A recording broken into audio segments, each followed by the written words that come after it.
Eduardo Bolsonaro disse num evento promovido pela bancada da bala que os professores doutrinadores, vamos falar sobre esses doutrinadores nesse vídeo, são piores do que os traficantes de drogas.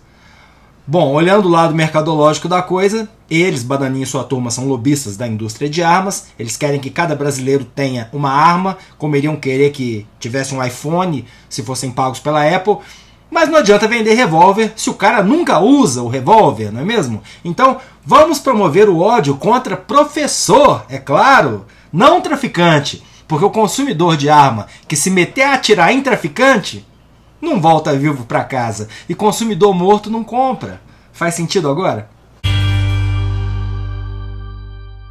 Salve, galera! A zoeira termina aqui. Eu sou o Maurício Ricardo, inscreva-se, ative o sininho, deixe o like ou o dislike e comente. Seu comentário é muito importante. A Polícia Federal já está investigando a fala, que é absurda. Ele disse, vou ler: não tem diferença de um professor doutrinador para um traficante de drogas que tenta sequestrar os nossos filhos para o mundo do crime. Talvez o professor doutrinador seja pior. Isso é discurso de ódio, puro discurso de ódio, porque traficante é um bandido tipificado. A gente sabe no Código Penal até que substâncias e em que quantidade uma pessoa portando drogas precisa ter para ser considerado traficante. Agora, professor doutrinador é exatamente o quê? Aí é que tá.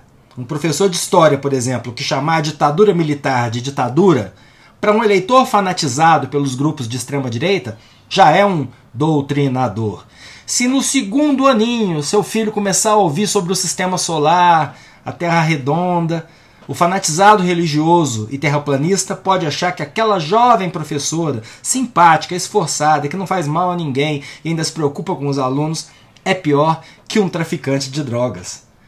Bolsonaristas estão, como eu disse aqui semana passada, em referência aos pastores políticos como Malafaia e Valadão, provocando os limites do discurso de ódio porque está ficando difícil para eles. Os grupos de extrema-direita do Brasil estão se afogando no discurso negacionista, nas fake news e no pânico moral, porque não está sobrando muita margem para criticar esse governo que só tem 6 meses e que já estava conseguindo dizer o que veio antes mesmo da posse. Vai negar isso? Vai me chamar de passador de pano? Ou vai lembrar que o Lula relativizou a democracia para elogiar o Maduro? Se você for por essa linha, eu vou dizer isso. Tamo juntos. Que bobagem.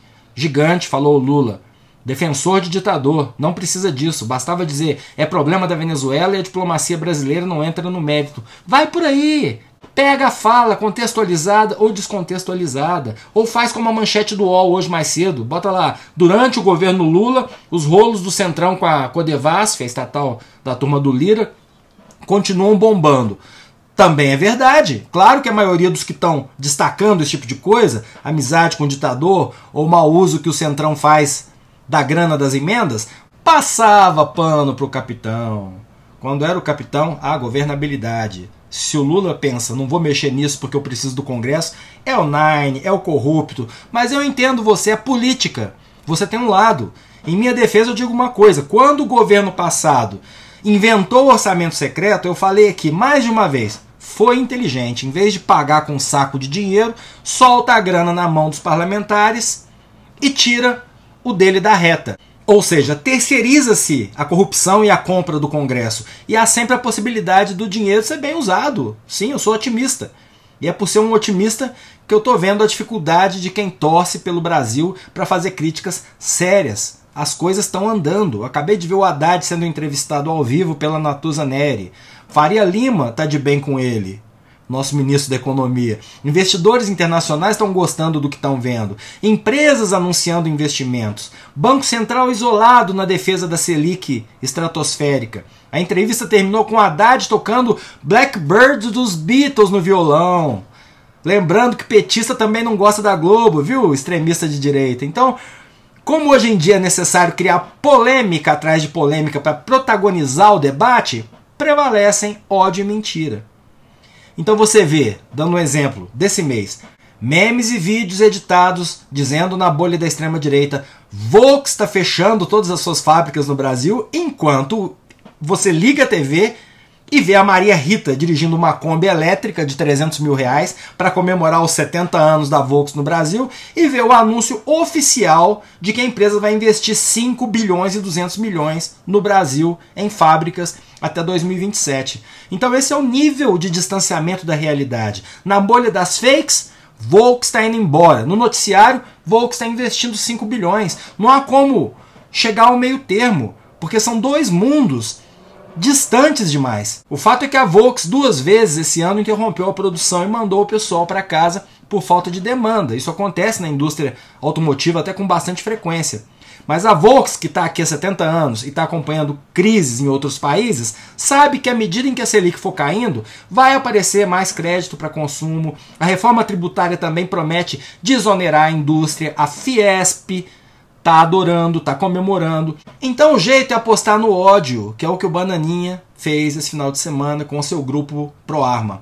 É o que o Nicolas Ferreira faz quando diz para o cristão: estamos numa guerra. E eles estão mesmo em guerra. Por eles, pelas crenças deles, em benefício deles.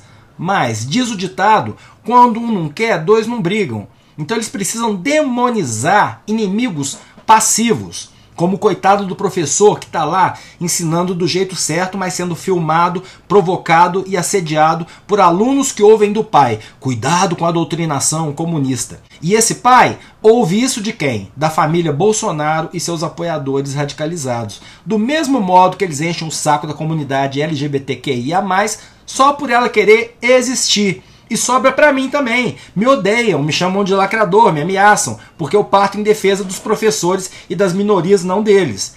É uma enorme covardia. Eu vou repetir a provocação da minha abertura. Eduardo Bananinha acha que professores são mais perigosos que traficantes? A família, através do pai e do Flávio, sempre disseram que bandido bom era bandido morto, enquanto, ao mesmo tempo, roubava dinheiro público usando outros familiares como laranjas e dava medalhas para milicianos, que não fazem uma nova forma de policiamento, como chegou a dizer o Flávio na Alerj, vendem drogas hoje em dia. Então, melhor mandar o gado ir para cima do professor, porque existe o risco de algum pai no Rio se meter, entrar numa comunidade e matar um colega miliciano. Olha que absurdo. Em relação aos professores, se fosse até 2000, 2005, eu concordaria sim que havia uma corrente expressiva de gente de esquerda nos cursos de humanas e que alguns mais exaltados usavam as aulas para fazer proselitismo político, porque vínhamos da ditadura. Mas no Brasil de 2023, vir falar em doutrinação comunista? Piada, só pode ser piada. O jogo está equilibradíssimo. Tem toda uma geração de professores de direita moderada, ou de extrema direita, ou lavajatistas, ou bolsonaristas, fazendo doutrinação de direita em sala de aula. Tem professor de história elogiando ditadura militar. Tem professor, especialmente no Sul, defendendo o nazismo.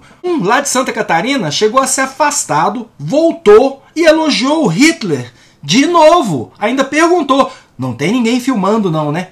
Tinha. Isso sem falar nas escolas militarizadas, com as criancinhas vestidas de soldado. E se você for crescidinho, olha que beleza, você pode ser doutrinado pelo próprio Eduardo Bolsonaro aí, ó.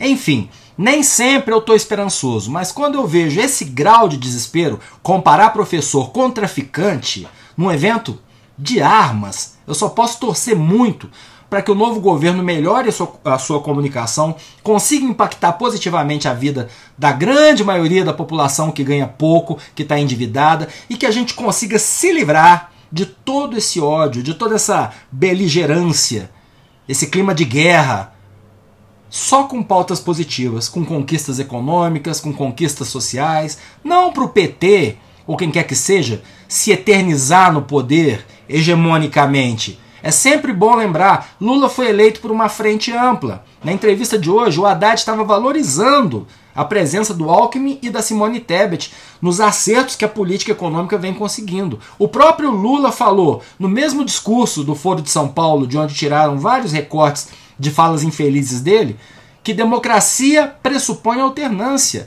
É só com isso que eu sonho, com a volta do diálogo, do bom senso, do respeito à posição antagônica, lembrando que aos intolerantes só nos resta ser intolerantes, porque eles nos querem mortos. Falas criminosas como essa do filho lobista do ex-presidente precisam ser apuradas e que ele seja responsabilizado, porque eles falam o tempo todo em guerra e eles têm as armas. Por hoje é isso. Eu sou o Maurício Ricardo, inscreva-se nesse canal, ative o sininho, deixe o like ou dislike, seu comentário que é sempre muito importante. Respeite o professor brasileiro, lute pela democracia.